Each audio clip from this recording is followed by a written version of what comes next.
एक टर्म आता है इंजाइम्स का, जब स्टडी करते हैं, प्रो इंजाइम्स और जाइमोजेन। प्रो इंजाइम्स और जाइमोजेन, ये बोला जाता है कि many enzymes are secreted in large and inactive form called pro enzymes.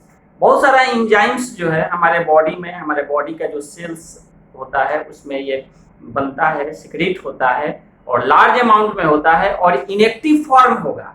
तो इनएक्टिव फॉर्म होगा तो ये क्या होगा, सबस्ट्रेट को प्रोडक्ट में चेंज नहीं कर पाएगा या रिएक्शन कैटलाइज रिएक्शन नहीं हो पाएगा, इसको एक्टिव होना पड़ता है। तो ये लार्ज अमाउंट में सिक्रीट होगा और इनएक्टिव फॉर्म में रहता है, that is called the pro enzymes. और ये क्या होता है कि ये एक्टिव होने के लिए जब सबस्ट्रेट से बाइंड करेगा तब प्रोडक्ट बनेगा, तो उसके लिए क्या हो रहा होगा, ये या तो बोलेंगे कि प्रोटियोलाइसिस उसमें होगा या कोवैलेंट मॉडिफिकेशन। यानी ओवरऑल इस एंजाइम्स का हम इस एंजाइम का बात करेंगे तो ये एंजाइम जो होगा इनएक्टिव फॉर्म में होगा और इसको एक्टिव होने के लिए इसमें कुछ मॉडिफिकेशन होता है, तब ये जाकर एक्टिव होता है और सबस्ट्रेट से बाइंड करके प्रोडक्ट का फॉर्मेशन करता है। अब इसमें नेक्स्ट पॉइंट एक है कोफैक्टर। तो ये बोला जाता है कि कोफैक्टर जो होता है, most enzymes require additional non protein molecule to become active. बहुत सारा ऐसा एंजाइम है जिसको एक्टिव होने के लिए उसको रिक्वायरमेंट होता है एडिशनल नॉन प्रोटीन मॉलिक्यूल्स का, उसको बोलते हैं ये, और वो एक्टिव हो जाएगा, उसको बोलते हैं कोफैक्टर। और ये जो नॉन प्रोटीन मॉलिक्यूल होगा उसी को हम लोग बोलेंगे cofactor. In the absence of cofactor enzyme is not fully active.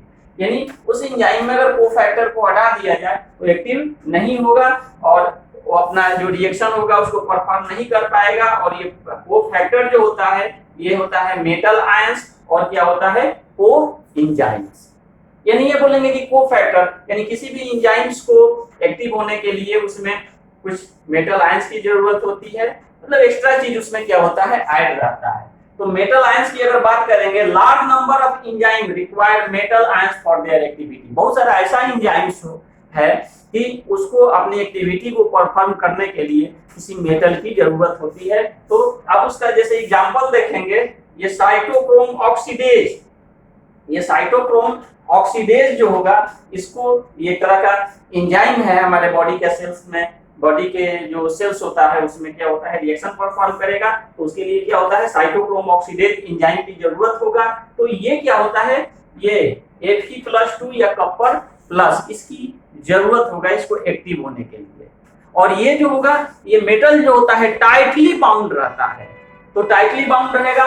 दूसरा एग्जांपल है हेक्सोकाइनेज, इसको भी, ये भी एंजाइम है, इसकी जरूरत होती है हमारे बॉडी के सेल में जब ग्लाइकोलाइसिस होता है। और at that time hexokinase have also require Mg+2। Magnesium ion का क्या होता है, उसको जरूरत होता है, तब वो क्या होगा, एक्टिव फॉर्म में आएगा और रिएक्शन को या अपनी एक्टिविटी जो है वो शो करेगा। उसके बाद होता है, आता है कोएंजाइम।